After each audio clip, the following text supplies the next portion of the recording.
Students, welcome back to our channel. आज हम सीखने वाले हैं चैप्टर 7 वेरिएशन प्रैक्टिस सेट 7.1। तो चलिए बिना देरी किए वीडियो को स्टार्ट करते हैं। तो सबसे पहले हम समझते हैं वेरिएशन का मतलब क्या होता है। वेरिएशन का मतलब होता है जब एक क्वांटिटी चेंज होती है तो दूसरी भी उसके अकॉर्डिंग चेंज होती है, तो इसे हम कहेंगे वेरिएशन। वेरिएशन का मतलब होता है चेंज होना, ठीक है। अब यहाँ पे हम देखेंगे वेरिएशन के यहाँ पे दो टाइप देकर है। फर्स्ट है डायरेक्ट वेरिएशन और सेकंड है इनवर्स वेरिएशन। तो आज के प्रैक्टिस सेट में हम डायरेक्ट वेरिएशन सीखेंगे। तो देखते हैं डायरेक्ट वेरिएशन क्या होता है। डायरेक्ट वेरिएशन का मतलब होता है अगर एक क्वांटिटी इंक्रीज हो रही है तो दूसरी क्वांटिटी भी इंक्रीज होती है, और अगर एक क्वांटिटी डिक्रीज हो रही है तो दूसरी क्वांटिटी भी डिक्रीज होती है। तो ऐसे टाइप के रिलेशन को हम कहेंगे डायरेक्ट वेरिएशन, और इसे हम यहाँ पे सिंबॉलिक फॉर्म में लिखेंगे x directly proportional to y। या हम डायरेक्ट वेरिएशन को रिप्रेजेंट करने के लिए अल्फा साइन यूज करते हैं, और ये एक ग्रीक लेटर है और इसे हम रिमूव करेंगे तो यहाँ लिखेंगे हम इक्वल टू के रहेगा हमारा कांस्टेंट ऑफ वेरिएशन। यहाँ लिखेंगे हम के इज कांस्टेंट। एक एग्जांपल देखेंगे। यहाँ एक पेन का कॉस्ट देखे है 10 रुपीज़, तो दो पेन का कॉस्ट हो जाएगा 20 रुपीज़, 3 पेन का कॉस्ट हो जाएगा 30 रुपीज़, 4 पेन का कॉस्ट हो जाएगा 40 रुपीज़। यहाँ नंबर ऑफ पेन इंक्रीज हो रहा है तो कॉस्ट भी इंक्रीज हो रहा है। इट मीन्स यहाँ पे एक क्वांटिटी इंक्रीज हो रही है तो सेकेंड क्वांटिटी भी इंक्रीज हो रही है। तो ऐसे टाइप के वेरिएशन को हम कहेंगे डायरेक्ट वेरिएशन। अगर हम इसका रेशियो निकालते हैं 2/20 को अगर हम रिड्यूस करते हैं तो यहाँ मिलेगा हमें 1/10। 3/30 को अगर हम रिड्यूस करेंगे तो यहाँ भी हमें मिलेगा 1/10। 4/40 को अगर हम रिड्यूस करते हैं तो इसका भी रेशियो हमें यहाँ मिलेगा 1/10। तो यहाँ जो हमें रेशियो मिल रहा है वो कांस्टेंट मिल रहा है, सेम मिल रहा है। इट डायरेक्ट वेरिएशन में जो k की वैल्यू होती है वो कांस्टेंट होती है। तो चलिए अब हम स्टार्ट करेंगे प्रैक्टिस सेट 7.1 का first question. Write the following statement using the symbol of variation. Circumference c of a circle is directly proportional to its radius r. यहाँ लिखेंगे हम circumference is directly proportional to radius. Circumference के लिए देखे है c, यहाँ लिखेंगे c is directly proportional to radius r. Second question है consumption of petrol L in a car and distance traveled by that car d are in a direct variation. तो यहाँ लिखेंगे consumption of petrol is directly proportional to distance. Consumption of petrol के लिए देखे है L, यहाँ लिखेंगे L is directly proportional to distance. Distance के लिए देखे है D. Second question, complete the following table considering that the cost of apples and their number are in direct variation. यहाँ पर हमें टेबल देके है और हमें इसे कंप्लीट करना है। तो यहाँ पर देकर है क्वेश्चन में कॉस्ट ऑफ एप्पल्स को डिनोट किया है यहाँ पे y से, और नंबर ऑफ एप्पल्स को डिनोट किया है x से। तो यहाँ पर देकर है cost of apples and their number are in direct variation. तो यहाँ हम लिख लेंगे cost of apples y and the number of apples x are in direct variation. अब हम इसे सिंबॉलिक फॉर्म में लिखेंगे। यहाँ लिखेंगे y is directly proportional to x, और ये गिवन है क्वेश्चन में, तो यहाँ लिख लेंगे हम गिवन। अब हम यहाँ पर अल्फा को रिमूव करेंगे तो यहाँ लिखेंगे हम इक्वल टू के, और y और x एज इट इज, और इसे हम दे देंगे नंबर 1, और ब्रैकेट में लिखेंगे k इज कांस्टेंट। अब हमें यहाँ पर k की वैल्यू फाइंड आउट करना है, तो यहाँ लिखेंगे हम when x is equal to 1 y is equal to 8। आप 4 और 32 भी ले सकते हैं, k की वैल्यू सेम मिलेंगी, ठीक है। तो अब हम क्या करेंगे, put this value in equation 1। ये वैल्यू को हम इक्वेशन 1 में पुट करेंगे तो हमें यहाँ पर k की वैल्यू मिल जाएंगी। तो y की जगह पे हम लिखेंगे 8 इक्वल टू k, हमें फाइंड आउट करना है, k को एज इट इज लिखेंगे, मल्टीप्लाइड बाय x है 1, x की जगह पे लिखेंगे 1। तो k को अगर हम 1 से मल्टीप्लाई करेंगे तो k ही मिलेगा, तो k की वैल्यू हमें मिल जाएंगी 8। अब k की वैल्यू मिल गई है हमें यहाँ पे 8, तो अब हमें इक्वेशन ऑफ वेरिएशन भी मिल जाएगा। यहाँ लिखेंगे हम equation of variation is, equation में हम k की वैल्यू पुट कर लेंगे तो ये हो जाएगा हमारा इक्वेशन ऑफ वेरिएशन। तो यहाँ लिखेंगे हम y is equal to k के जगह पे उसकी वैल्यू पुट करेंगे 8 और x, तो ये हो जाएगा हमारा इक्वेशन ऑफ वेरिएशन। अब हमें इक्वेशन ऑफ वेरिएशन मिल गया है, तो अब हम बाकी की सभी वैल्यूज फाइंड आउट कर सकते हैं। तो यहाँ पे लिखेंगे हम when y is equal to 56 table में देखे है हमें कॉस्ट ऑफ एप्पल्स 56 देखे है और नंबर ऑफ एप्पल्स हमें फाइंड आउट करना है। तो यहाँ हम लिखेंगे x is equal to question mark, y देखे है 56 और x हमें फाइंड आउट करना है। तो अब हम इक्वेशन ऑफ वेरिएशन यूज करके ये वैल्यू फाइंड आउट कर सकते हैं। तो यहाँ पे हम लिखेंगे इक्वेशन ऑफ वेरिएशन क्या है हमारा, y is equal to 8x। अब इसमें हम वैल्यू पुट करेंगे, तो यहाँ लिखेंगे हम y की जगह पे लिखेंगे 56 is equal to 8 as it is multiplied by x। x हमें फाइंड आउट करना है, तो x के साथ जो मल्टीप्लाई में है तो इसे हम डिवाइड में शिफ्ट करेंगे। 56 upon 8 is equal to x। 8 7 जा 56, तो x की वैल्यू मिल जाएंगे हमें यहाँ 7। अब हमें नंबर ऑफ एप्पल्स गिवन है 12 और cost of apples find out करना है। तो यहाँ इक्वेशन ऑफ वेरिएशन लिख लेंगे y is equal to 8x और वैल्यू पुट करेंगे इस इक्वेशन में। y हमें फाइंड आउट करना है, तो एज इट इज लिखेंगे equal to 8 multiplied by x देखे 12, यहाँ लिखेंगे 12। 12 8 जा करेंगे तो यहाँ मिल जाएंगे हमें 96, तो y की वैल्यू मिल जाएंगे हमें 96।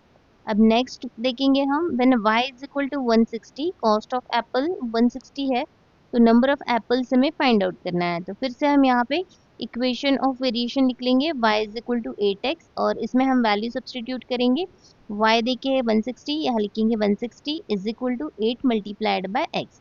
x फाइंड आउट करना है हमें, x के साथ जो वैल्यू है वो मल्टीप्लाई में है, उसे हम डिवाइड में शिफ्ट कर लेंगे। तो यहाँ हम डिवाइड करेंगे तो यहाँ मिल जाएगा हमें 20, 8 2 जा 16 और ये 0 लगा देंगे तो यहाँ मिल जाएगा 20। तो x की वैल्यू मिल जाएंगी यहाँ पे। Third question, if m is directly proportional to n and when m is equal to 154, n is equal to 7, find the value of m when n is equal to 14। तो यहाँ given है हमें m is directly proportional to n, यहाँ पे लिख लेंगे हम given. अब अल्फा को रिमूव करेंगे तो यहाँ लिखेंगे equal to k, m as it is और n एज इट इज, इसे दे देंगे नंबर 1। ब्रैकेट में लिखेंगे k इज कांस्टेंट। अब हमें यहाँ पर k की वैल्यू फाइंड आउट करना है, कांस्टेंट ऑफ प्रोपोर्शनलिटी। तो यहाँ पर लिखेंगे हम when m is equal to 154 n is equal to 7, put this value in equation 1। इस इक्वेशन में हम ये वैल्यू पुट करेंगे तो यहाँ हमें k की वैल्यू मिल जाएंगी। यहाँ लिखेंगे हम m के जगह पे लिखेंगे 154 equal to as it is k as it is multiplied by n है यहाँ पे 7, यहाँ लिखेंगे हम 7। अब k के साथ जो वैल्यू है वो मल्टीप्लाई में है, उसे हम डिवाइड में शिफ्ट करेंगे। अब हम यहाँ 154 को 7 से डिवाइड करेंगे तो k की वैल्यू मिल जाएंगे हमें 22। k की वैल्यू मिल गई हमें 22।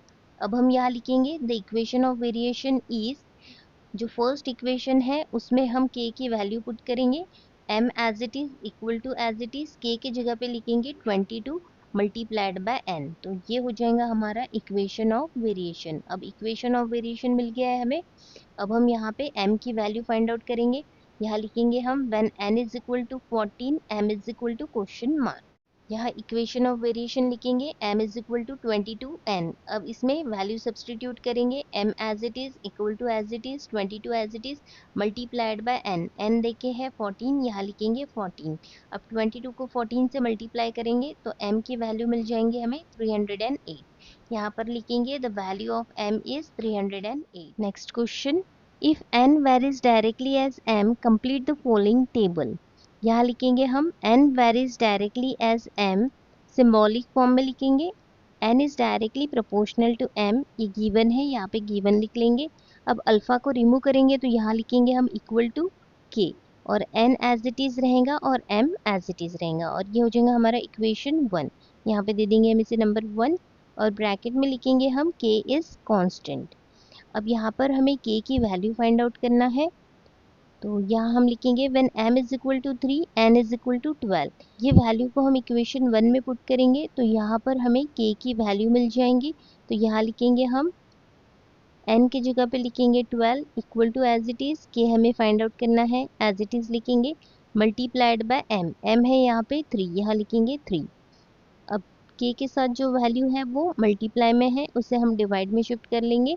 तो यहाँ पर हम डिवाइड करेंगे तो k की वैल्यू मिल जाएंगे हमें 4, 3 4 जा 12। तो अब k की वैल्यू मिल गई है हमें यहाँ पे 4। तो अब हम यहाँ पे equation of variation find out करेंगे। तो इक्वेशन ऑफ वेरिएशन हमें यहाँ मिलेगा n is equal to 4m।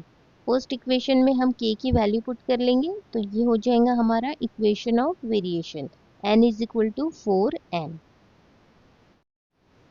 अब यहाँ पर m की वैल्यू गिवन है 6.5 और n हमें फाइंड आउट करना है। तो यूजिंग इक्वेशन ऑफ वेरिएशन हम n की वैल्यू फाइंड आउट कर सकते हैं। यहाँ लिखेंगे हम equation of variation n is equal to 4m और इस इक्वेशन में हम ये वैल्यू सब्सटीट्यूट करेंगे तो यहाँ पर हमें n की वैल्यू मिल जाएंगे। यहाँ लिखेंगे हम n as it is equal to as it is 4 multiplied by m देखे है 6.5, यहाँ लिखेंगे 6.5। अब मल्टीप्लाई करेंगे तो यहाँ पर n की वैल्यू मिल जाएंगी 26। अब यहाँ पर n देके है 28 और m हमें फाइंड आउट करना है। फिर से यहाँ पे इक्वेशन ऑफ वेरिएशन लिखेंगे n is equal to 4m। Equation of variation में वैल्यू सब्सटीट्यूट करेंगे, n के जगह पे लिखेंगे 28 equal to as it is 4 as it is multiplied by m। m हमें फाइंड आउट करना है। m के साथ जो वैल्यू है वो मल्टीप्लाई में है, उसे हम डिवाइड में शिफ्ट करेंगे तो यहाँ पर हमें m की वैल्यू मिल जाएंगी 7। यहाँ पे हम 4 से डिवाइड कर लेंगे, 4 1 जा 4, 4 7 जा 28, तो m की वैल्यू मिल जाएंगी हमें यहाँ पे 7। नेक्स्ट अब हमें यहाँ पे m देके है 1.25 और n हमें फाइंड आउट करना है। फिर से यहाँ पे इक्वेशन ऑफ वेरिएशन लिखेंगे n is equal to 4m, इसमें वैल्यू सब्सटीट्यूट करेंगे, n हमें फाइंड आउट करना है, n एज इट इज लिखेंगे equal to as it is 4 multiplied by m। m देके है 1.25, यहाँ लिखेंगे 1.25 मल्टीप्लाई करेंगे तो यहाँ पर हमें n की वैल्यू मिल जाएंगी 5। तो यहाँ पर हमने n की वैल्यू फाइंड आउट कर लिए है 5। Next question. Y varies directly as square root of x when x is equal to 16, y is equal to 24. Find the constant of variation and equation of variation. यहाँ पर हमें k की value find out करना है और equation of variation find out करना है।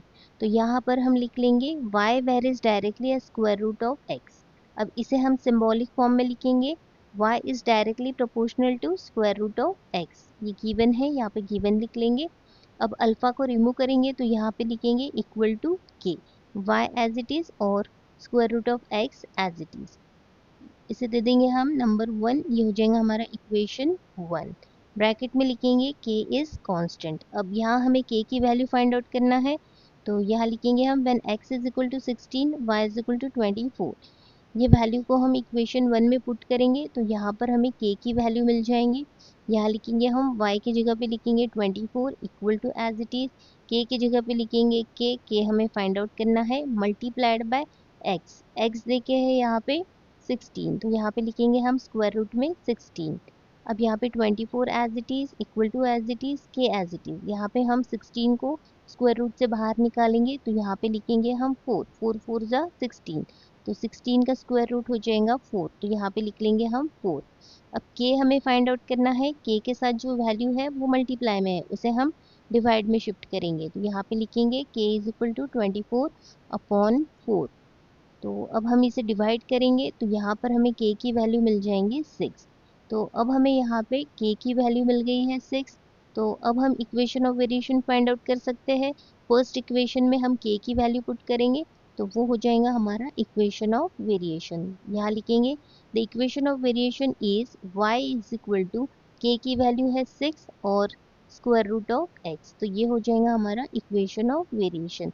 तो अब हम यहाँ पे फाइनल आंसर लिख लेंगे, the constant of variation is 6 and the equation of variation is y is equal to 6 square root of x. Next question. Total remuneration paid to laborer employed to harvest soybean is in direct variation with the number of laborer. If remuneration of 4 laborer is rupees 1000, find the remuneration of 17 laborer.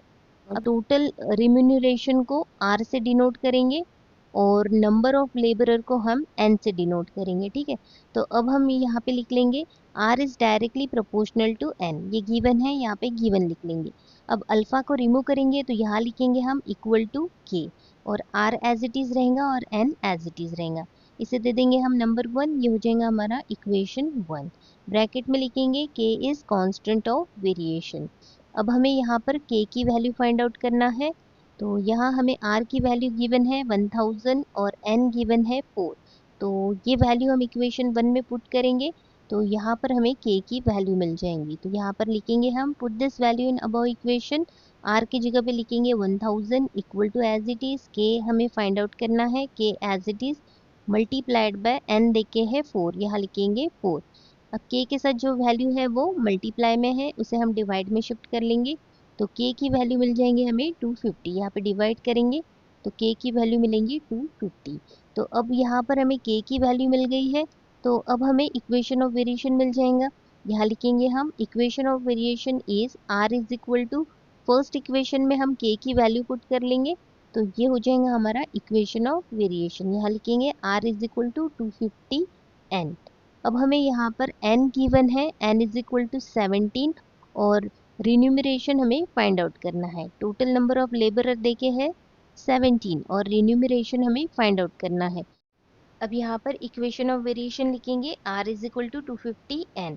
अब इसमें हम value substitute करेंगे। r हमें find out करना है, r as it is लिखेंगे equal to as it is 250 as it is multiplied by n। n देके है 17, यहाँ पे लिखेंगे 17। अब मल्टीप्लाई करेंगे तो r की वैल्यू मिल जाएंगे हमें यहाँ पे 4250। अब यहाँ पर हम फाइनल आंसर लिख लेंगे, total remuneration of 17 labourer is ₹4250। Students, यहाँ हमारा प्रैक्टिस सेट 7.1 कंप्लीट हो गया है।